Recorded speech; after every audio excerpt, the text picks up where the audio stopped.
My name is Amelia Hayes, and on the day I was supposed to walk down the aisle, I found my sister standing at the altar wearing my dress. Before I tell you what happened next, subscribe to the channel and comment your country below, because this story still doesn't feel real, even to me. It was supposed to be perfect. Months of planning, every detail chosen carefully, every flower, every light, every seat arranged exactly the way I dreamed it would be. I paid for most of it myself, quietly, because I didn't want anyone to feel pressured, especially my parents, who always seemed more focused on my younger sister, Leela. She was the kind of person who walked into a room and expected it to belong to her. Loud, charming, impossible to ignore. The opposite of me. I was always the one who stayed quiet, who fixed problems, who made things work behind the scenes. Even growing up, if something went wrong, it was somehow my responsibility to clean it up, while Leela got away with everything by smiling. So, when she insisted on helping with the wedding, I ignored the small voice in my head telling me that was a mistake. The morning of the wedding, everything started to feel off.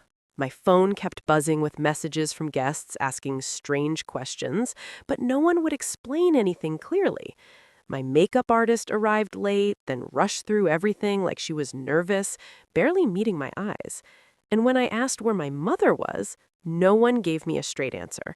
It wasn't until one of the bridesmaids accidentally let it slip, her face going pale mid-sentence, that I felt that cold, sinking feeling in my chest. She said, "I thought you already knew," and then went silent.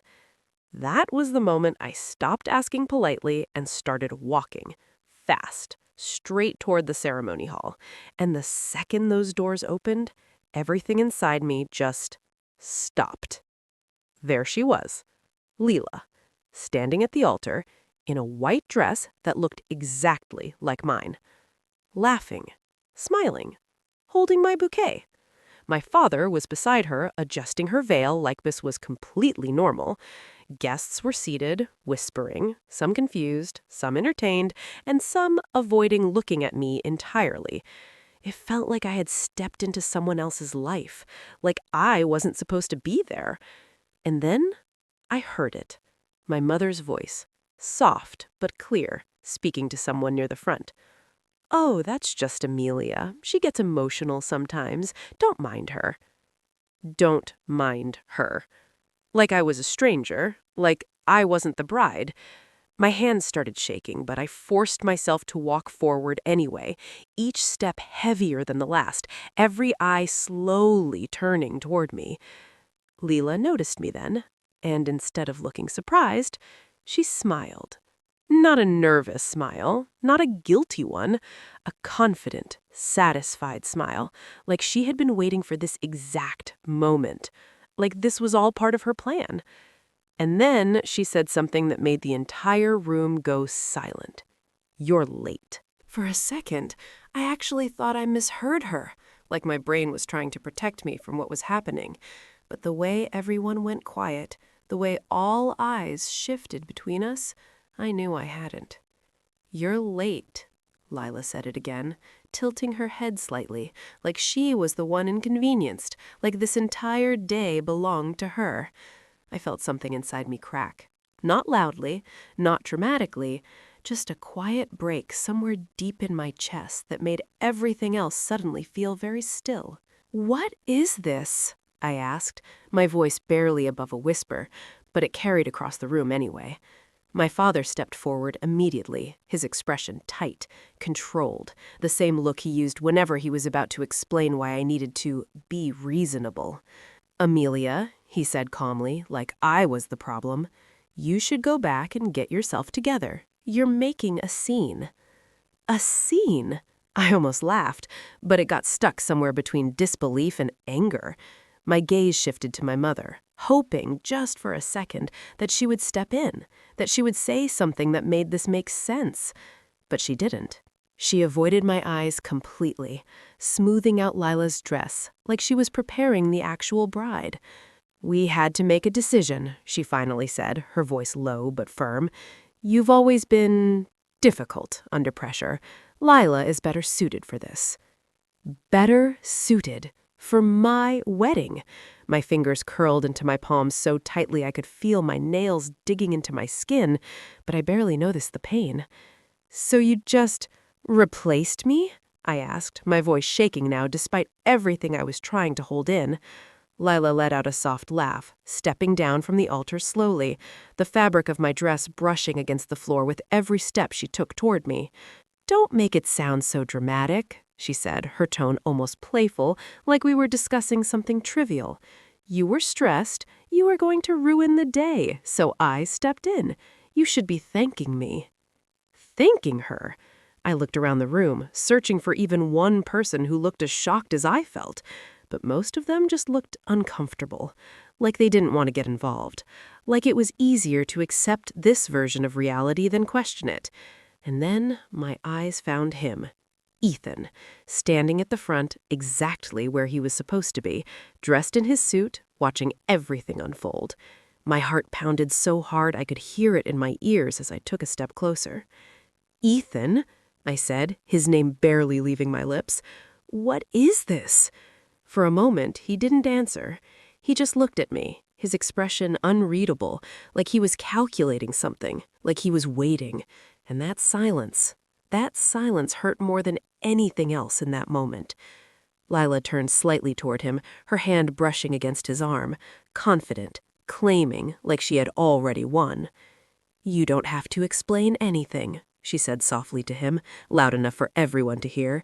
"She'll understand eventually." That was the moment something shifted in the air. Ethan straightened, slowly reaching for the microphone beside him. The faint sound of feedback echoed through the hall as he brought it closer, his gaze never leaving mine. And when he finally spoke, his voice was calm, steady, and completely unexpected. The entire hall seemed to hold its breath as Ethan lifted the microphone, his eyes locked on mine, not Lila's, not my parents', just mine. And for the first time since I walked in, I felt something shift, something I couldn't quite explain yet. He let the silence stretch just long enough to make everyone uncomfortable before he finally spoke. "There seems to be some confusion here," he said calmly, his voice echoing through the room, steady and controlled, the kind of tone that made people listen whether they wanted to or not. Lila's confident smile didn't falter, but I noticed the way her fingers tightened slightly against his arm. "This wedding," he continued, glancing briefly around the room before looking back at me, "was never meant for anyone standing at this altar right now." A ripple of whispers spread instantly through the guests, confusion turning into tension, but Ethan didn't stop. He stepped down from the platform, closing the distance between us, each step deliberate, each movement pulling every eye in the room with him. Lila's smile finally cracked. "Ethan, what are you doing?" she asked, her voice no longer playful, a hint of panic slipping through. He didn't answer her. Instead, he stopped right in front of me, his expression softening in a way I hadn't seen all day. Then he did something no one expected. He reached for my hand. My breath caught as his fingers wrapped around mine, warm and certain, like nothing else in the room mattered. "I was waiting," he said quietly, but the microphone still carried every word, "for my actual bride to arrive." The silence that followed was louder than anything I had ever heard. Lila let out a sharp, disbelieving laugh, stepping forward quickly. "Are you serious right now? She just showed up to ruin everything in your—" "Security," Ethan cut in, his voice suddenly firm, authoritative in a way that made even me freeze. "Please escort her out." Two men appeared almost instantly from the side, moving toward Lila as her expression shifted from shock to pure rage. "You can't be serious," she snapped, pulling away as they reached for her. "This was my wedding now. Everyone knows it. You said nothing." My parents rushed forward, my mother's voice rising in panic. "Ethan, this is a misunderstanding. Lila was just helping." "No," he said sharply, turning to face them for the first time. "What this is disrespect." The room fell silent again as his words landed. He looked back at me, his expression softening once more, like everything else had faded away. "You built this," he said, his voice quieter now, but still clear enough for everyone to hear. "You planned it, you paid for it, and you trusted the wrong people to protect it." My chest tightened as the weight of everything hit me all at once. But this time, it wasn't just pain. It was clarity. Behind us, Lila was still shouting as she was escorted out, my parents following in a flurry of excuses and embarrassment. But for the first time in my life, I didn't go after them. I didn't try to fix it. I didn't try to make it right for them. Instead, I stood there, in the middle of the room that was supposed to be mine, holding the hand of the one person who chose me without hesitation. Ethan lifted the microphone one last time, glancing at the stunned guests before speaking again. "Now, if everyone is ready, we can start the real wedding.